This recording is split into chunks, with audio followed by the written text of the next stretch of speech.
Good afternoon. Debayan Bhattachrya. Belur মঠে বাড়ি, তাই তো? বেলুর মঠ পোস্ট অফিস। আচ্ছা, মাধ্যমিক, উচ্চ মাধ্যমিক, গ্র্যাজুয়েশন জয়পুরিয়া থেকে কি নিয়ে করেছো? ইংলিশ। আরে বাহ, ইংলিশ অনার্স নিয়ে পড়ে ইংলিশ লিটারেচারের উপর, তাই অপশনালও তাই রেখেছিল। তো তুমি সিভিল সার্ভিসে আসতে চাইছো, তার কারণ তুমি বলছো যে সোশ্যাল রিকগনিশন আর পার্সোনাল গ্রোথ প্রসপেক্ট। একটু এলাবোরেট করো কিরকম। স্যার, সোশ্যাল রিকগনিশন বলতে অ্যাজ এ সিভিল সার্ভেন্ট আমি লোকজনের থেকে আশপাশের লোকজনের মধ্যে একটা পরিচিতি হবে, যেটা আমাকে মেনলি মোটিভেট করে। আমাদের ফ্যামিলির মধ্যে রয়েছে, আমি তাকে দেখি, মানে যেখানে সে যায় তার প্রতি লোকজনদের একটা অ্যাটিটিউড অন্যরকমভাবে দেখা যায়। আচ্ছা, একজন ইংলিশ সাহিত্যিকের নাম বলো, ইংলিশ লিটারেচারের সাহিত্যিকের নাম বলো। Charles Dickens. এই আমাদের আশেপাশে যারা আছে, মানে আমাদের আশেপাশের লোক বেশি চেনে না চার্লস ডিকেন্সকে, বেশি শুনেছে, বেশি চেনে, কিন্তু ইংলিশ লিটারেচার নিয়ে ওখানে সাইন করতে পারছে, ওখানে আরো বেশি করে আরো তো এগিয়ে যেতে পারছে। স্যার, আমি ইংলিশ লিটারেচার নিয়ে পড়ে হয়তো একাডেমিক্সের দিকে যেতে পারতাম, কিন্তু আমাকে একাডেমিক্স একদমই মোটিভেট করে না। ইনফ্যাক্ট আমি পোস্ট গ্রাজুয়েশন নিয়ে সিউতে আমি ভর্তি হয়েছিলাম, 2-3 মাস মতন ক্লাস করেছিলাম, কিন্তু তারপরে একদিন আমার সামনের একটা ছেলের সাথে কথাবার্তা হচ্ছিল, সে বলে যে ইউপিএসসির জন্য প্রিপারেশন নিচ্ছে বা কিছু। তো সেটা শোনার পর আমার মানে মনে হয় যে আমি এখানে বসে নিজের টাইম ওয়েস্ট করছি, আমার ইমিডিয়েটলি প্রিপারেশন শুরু করা দরকার সোশ্যাল রিকগনিশনের জন্য আর পার্সোনাল গ্রোথের জন্য। পার্সোনাল গ্রোথ জিনিসটা কি, কিভাবে, কিরকম ভাবে ভাবছো তুমি? স্যার, WBCS আমাকে একটা ডাইভার্স ওয়ার্ক প্রোফাইল দেবে। আচ্ছা, তো বিভিন্ন লোকের সাথে ইন্টারাকশন, বিভিন্ন পোস্টে কাজ করার জন্য আমার নতুন যে এক্সপিরিয়েন্স হবে, সেই এক্সপিরিয়েন্সগুলোকে আমি নিজে পার্সোনালি গ্রো করতে পারবো, নিজে অনেক কিছু জিনিস জানতে পারবো যেগুলো আমি এখন এই মুহূর্তে শেল্টার্ড একটা লাইফে থাকার জন্য আমার সেই এক্সপোজারটা নেই। আচ্ছা, তো তোমার হবি কি আছে? স্যার, আমাকে দাবা খেলা। তুমি দাবা কি মানে কি বলে, তুমি কোনো কম্পিটিশনে জিতেছো? নিজের নিজের ইচ্ছা মতন খেলো। আর এই যে বলছো winner of civil service chronicle magazine public debate, এটা কোথায় হয়েছিল? স্যার, এটা ওই সিভিল সার্ভিস কন্টেস্ট বলে একটা ম্যাগাজিন বেরোয়, তার একটা ইস্যুতে সাইমালটেনিয়াস ইলেকশনের উপরে পাবলিক ডিবেট হয়েছিল, তো ওখানে আমার এন্ট্রিটা সিলেক্ট হয়েছিল। সাইমালটেনিয়াস ইলেকশন জিনিসটা কি বলো দেখি।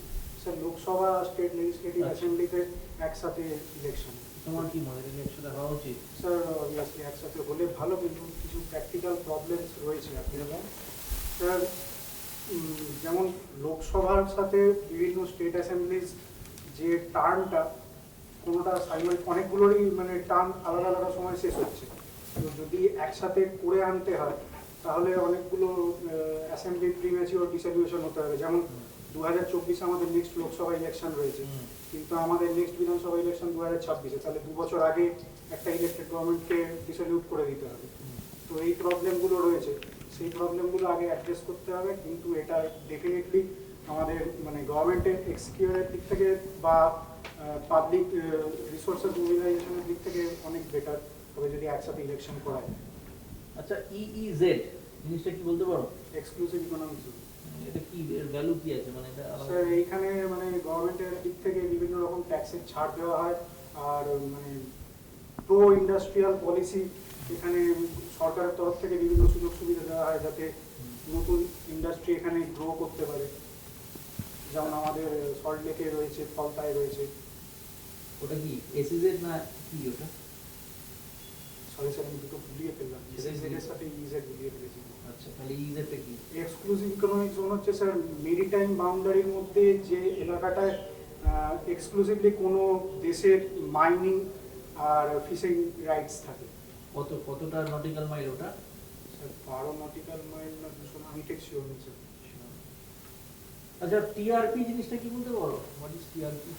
স্যার, ফুল ফর্ম তো জানি না, কিন্তু টিআরপি হচ্ছে ওই রেটিং যেটা দিয়ে কোনো চ্যানেলে অ্যাডভার্টাইজমেন্টের মানে কোনো চ্যানেল অ্যাডভার্টাইজমেন্টের কীরকম তার প্রসপেক্ট হবে। টিআরপি রেটিং এর সাথে বার্ক মানে ভাবা অ্যাটমিক রিসার্চ সেন্টারের কি সম্পর্ক?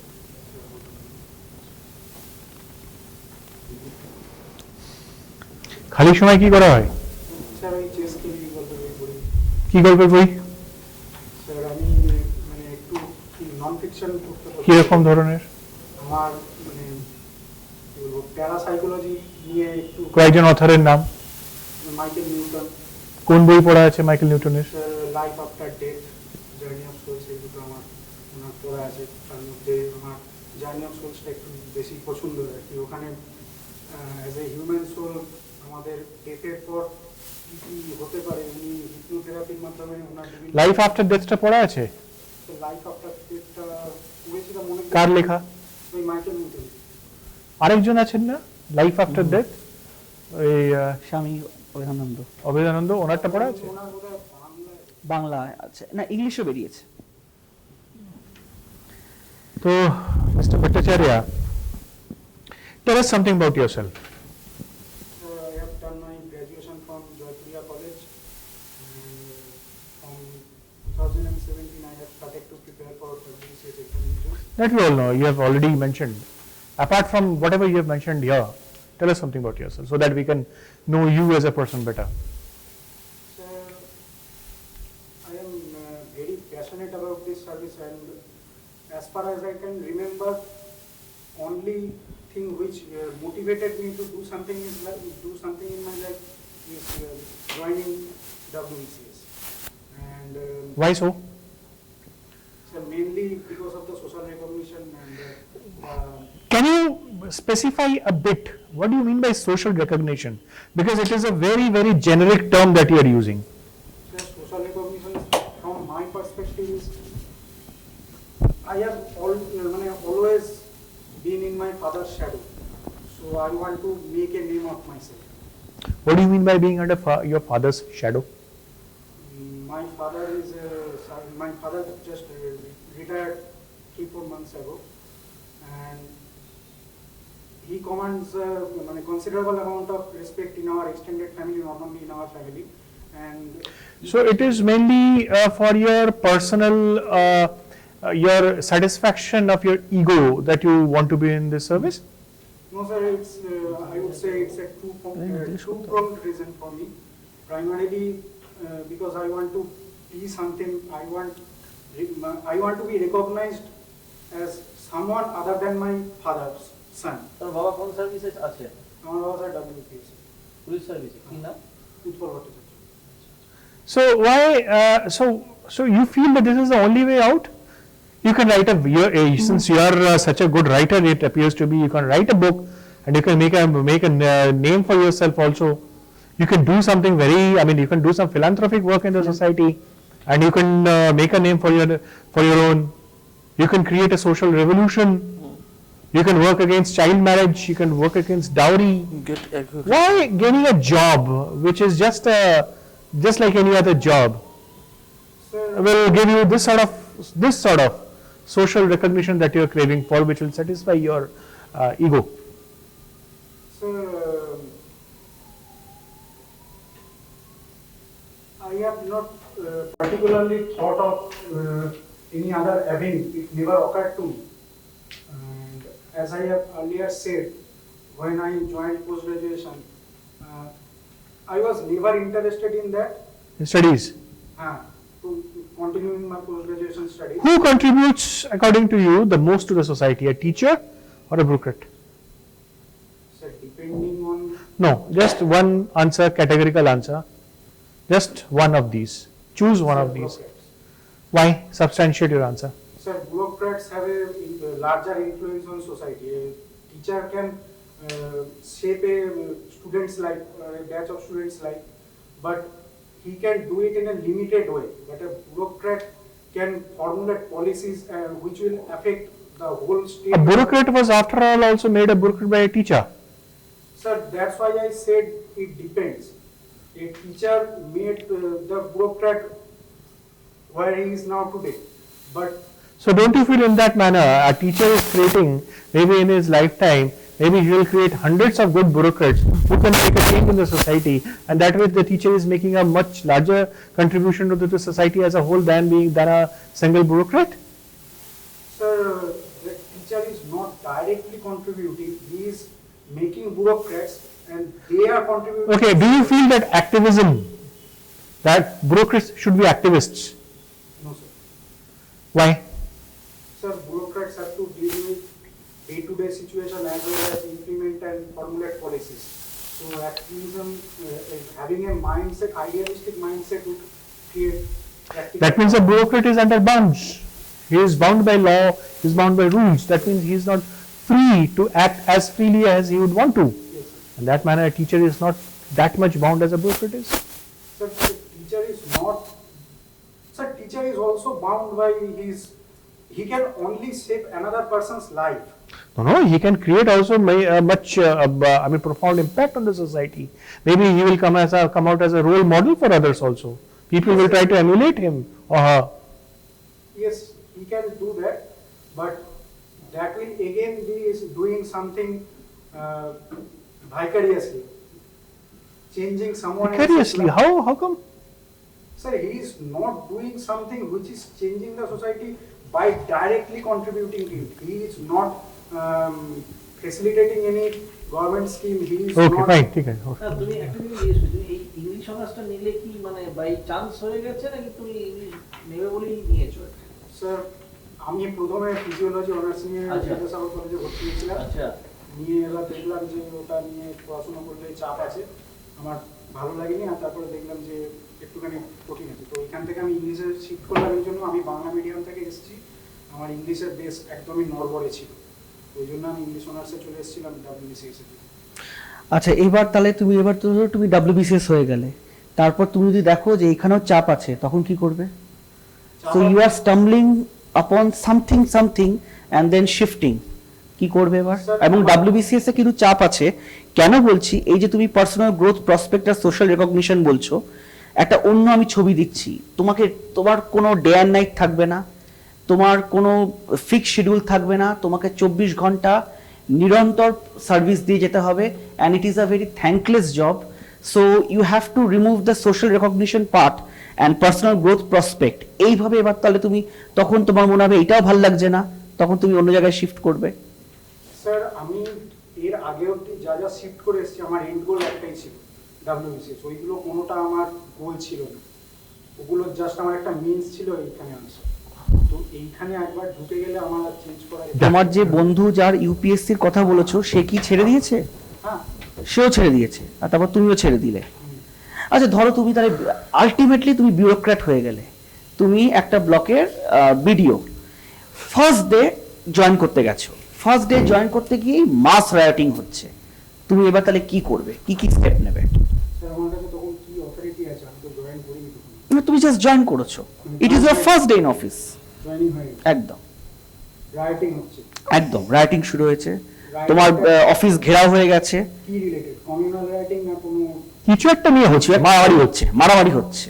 স্যার, আমি ফার্স্টে তো পয়েন্ট আউট করার চেষ্টা করব যে সময় নেই, পয়েন্ট আউট কিছু করার সময় নেই। তোমার বাংলার উপর ঢিল পড়ছে। না, ইট তুমি এ করছো, আর কিন্তু ইট পড়া শুরু করে দিয়েছে তোমার বাংলার ওপর, 2-3টে কাজ ভেঙে গেছে। স্যার, কোনো রায়টের তো লিডার তো কেউ থাকবে, আমি তার সাথে মবের কোনো লিডার নেই, মব লিডারলেস, ডিরেকশনলেস, বিশাল মব।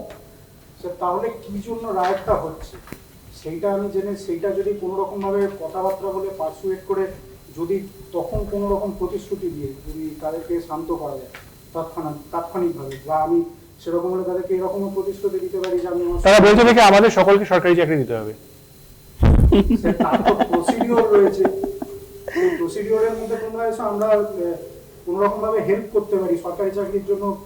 যে বলছে না, আমাদেরকে এক্ষুনি সরকারি চাকরি দিতে হবে, অ্যাপয়েন্টমেন্ট লিখে দিতে হবে, এরকম হয়েছে, এরকম সিচুয়েশন এসেছে। একদম, এটা তো সম্ভব না, এটা তো কারোরই অথরিটি নেই। মত তো শুনবে না, দেখো মত তো শুনবে না, কি করবে তখন? এরকম হয়েছে, এরকম বহুবার হয়েছে।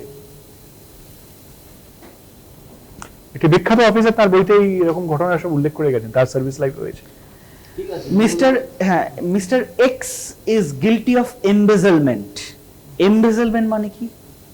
টাকা তছরূপ করে, মানে যে কোনো জিনিস তছরূপ করে। ধরো তুমি দেখছো তোমার আন্ডারে, যে তুমি অফিসের বস, তোমার আন্ডারে এরকম টাকা তছরুপি হচ্ছে, কি স্টেপ নেবে? একদম অফিস অ্যাডমিনিস্ট্রেশন, আমি এবার মব থেকে আমি বেরিয়ে আসছি, কি স্টেপ নিতে পারো? আমি দেখব কোন খাতে টাকা কত অ্যালোকেশন হয়েছে, আর সেই টাকাগুলো চার্জে যারা রয়েছে তারা প্রপারলি টাকাটা ডিসবার্স করছে কিনা, অডিটিং মানে অফিসের যে অডিটিং এর যে ফাংশনগুলো সেগুলো আমি প্রপারলি চেক করে দেখবো যে কোথায় কোথায় টাকাগুলো তছরূপ হচ্ছে। আচ্ছা, আমাদের রাজ্যে home and hill affairs minister কে, চিফ মিনিস্টার আর who is the secretary? Okay, আচ্ছা, দুটো কোশ্চেন আছে। কি কারণে তোমার মনে হয় যে এই WBCS যারা কন্ডাক্ট করছে এক্সাম, যারা আর কি ধরো রিটার্ন হয়ে যাওয়ার পরেও ভাইবার আসার পরে কি কারণে তোমাকে সিলেক্ট করবে বলে মনে হয়? আমাকে পার্সোনালি স্যার আমি অনেক ক্যান্ডিডেট পরীক্ষা দিচ্ছে, অনেক পরীক্ষা দিচ্ছে। select করা হবে, বলো। তোমাকে কি কারণে সিলেক্ট করবে? তার কারণ স্যার এই সার্ভিসটা আমার জন্য মানে কি বলবো সবকিছু। সার্ভিস সার্ভিসের জন্য তো তুমি সার্ভিসের জন্য তুমি তোমাকে কি দেখে তোমার মানে কি তোমার সঙ্গে ইন্টারভিউ হওয়ার পর কি কারণে সিলেক্ট করবে বলে মনে হয়? স্যার আমার পার্সিভিয়ারেন্স আর মানে মাথা ঠান্ডা রাখার ক্যাপাবিলিটি রয়েছে চরম প্রেশারের মধ্যে। কিরম প্রেশার হ্যান্ডেল করতে পারো? স্যার আমি এই পরীক্ষারই একটা উদাহরণ দিতে পারি। বলো।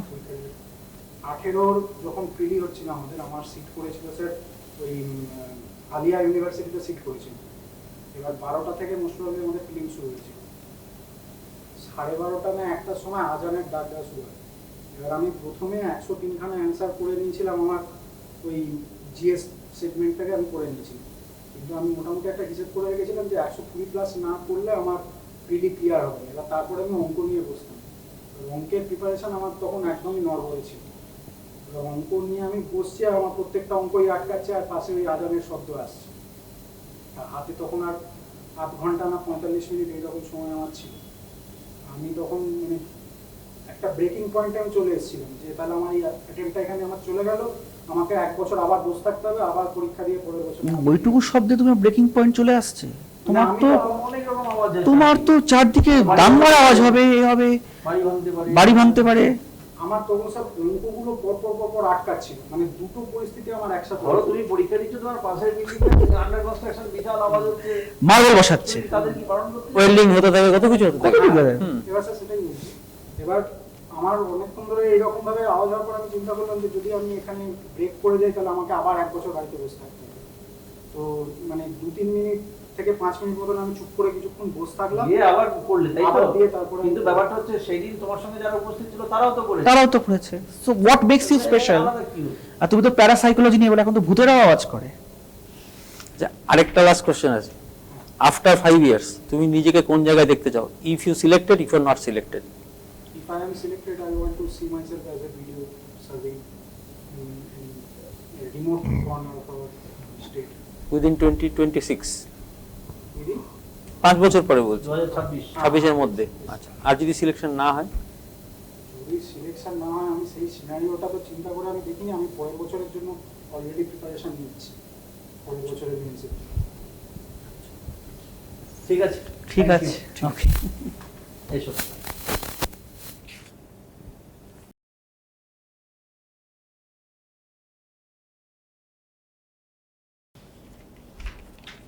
বসো। বসো। ভালো বলছো, কনফিডেন্স আছে, সবই ঠিক আছে, তবে বডি ল্যাঙ্গুয়েজ মাঝে মাঝে একটু মানে বুলেট হয়ে যাচ্ছে। হ্যাঁ, মানে নিজেকে রাখতে হবে, ধরে রাখতে হবে। কি রে, মানে স্যার কি হচ্ছে? তোমার বোঝা যাচ্ছে যে তুমি আনইজি ফিল করছো। হ্যাঁ, মাঝে মাঝে হাত পা ছড়িয়ে ফেলছো।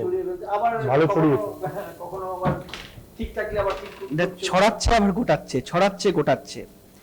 একটা জিনিস যেটা আমার একটু নেগেটিভ লেগেছে, আমি আমার একটু ফিডব্যাকটা দিয়ে দিচ্ছি। পার্সোনাল গ্রোথ, প্রসপেক্ট আর সোশ্যাল রেকগনিশন, এইটা কিন্তু সমস্ত সার্ভিসে হয়। As a teacher you can grow personally, you can have excellent social recognition if you are a famous teacher. এখন কত ভালো ভালো টিচার নাম করা, কারণ টিচার হচ্ছে আমাদের দেশ করার কারিগর। As an engineer same thing can happen, as a scientist same thing can happen. So কেন, why civil service, এই দুটো reason is not enough and not at all sufficient to justify। এইটা একটা জিনিস যেটার জন্য তোমার ইন্টারভিউর অনেকখানি পার্ট আমরা তিনজনেই বারবার এই একই কোয়েশ্চেন, তিনজন কি চারজনেই এক এক ভাবে অ্যাঙ্গেলে কোয়েশ্চেন করেছি যে সিভিল সার্ভিস কেন, এবং তোমাকে এইভাবে জাজ করার চেষ্টা করছি তোমার আলটিমেট মোটিভেশনটা কি, কিন্তু একটা কোনো ক্লিয়ার উত্তর কিন্তু আমরা এখনো কনভিন্সড হতে পারিনি। এইটা আমার একটা, তো you have to be reason ready with good reason. যেটা বললাম ওটা কিন্তু আমার জেনুইন কারণ। আমার একটু ন্যারো লাগছে ওই কারণটা, কারণ পার্সোনাল গ্রোথ প্রসপেক্ট তো একটু অ্যাডিকুয়েট নয়, because it's not only about us, what the society will get benefit, but what you will give back to the society. It's not about me or us, what I can give back. মানে একটা সমাজ থেকে নেওয়ার সময় আমি কি সমাজকে কি দিতে পারবো সেটাও কিন্তু important. So this a balance. আবার আমি সমাজকে শুধু দিতে চাই সেটা it's utopian. So you have take a pragmatic approach. বাবার শ্যাডোতে আছি মরে গেলে ওখানে, এইটা খুব আর কিছু বলবো না। একদম, ভেরি গুড পয়েন্ট।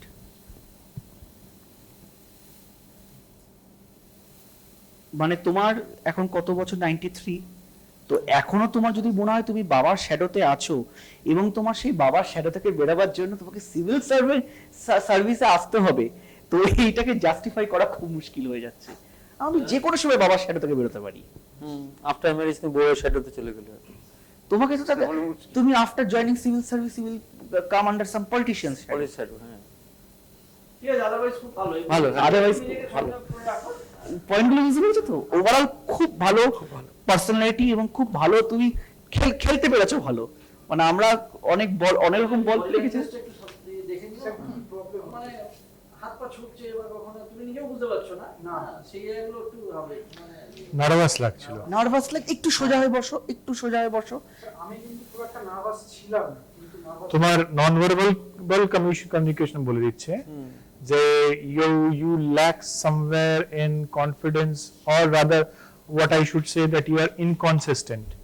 ইনকনসিস্টেন্ট। এবং সেই জায়গাটা কোথায় আমি বলেছি, যখন কথাটা বলছো না ওই সময় কি হচ্ছে, একটা যেতে যেতে হঠাৎ করে পেজটা বেড়ে যাচ্ছে, আবার হঠাৎ করে পড়ে যাচ্ছে। মানে কোনো সময় যেন মনে হচ্ছে খুব জোর দিয়ে বলছি এই জায়গাটাতে, তাই তো করে এরকম আসছে তো ব্যাপারটা, যে যেখানে জোরের দরকার নেই হয়তো, আবার যেখানে জোর দরকার সেটা খুব আস্তে হয়ে যাচ্ছে আর কি। এই ইনকনসিস্টেন্সির ব্যাপারটা বলা যায়, সব ঠিক আছে, ভালো করে করো, হয়ে যাবে।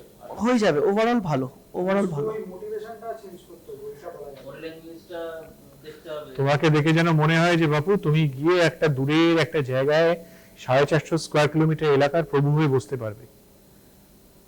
তোমাকে দেখে যেন এরকম কনফিডেন্স যেন বোর্ডের হয় যে এই লোকটার হাতে যদি একটা ওই 450 বর্গ কিলোমিটার এলাকার যদি আমি শাসনভার যদি দিয়ে দিই, এ আমাকে বেশি ঝামেলা না দিয়ে ঠিকঠাক চালাবে, কেলোর কীর্তি করবে না, এটা যেন মনে হয়। ঠিক আছে, আর অপশনটা একটু ভালো করে পুরো ইংলিশ লিটারেচার, ইংলিশ লিটারেচারতে কিন্তু অনেক কোয়েশ্চেন আসতে পারে, আর বাকি ঠিকই আছে।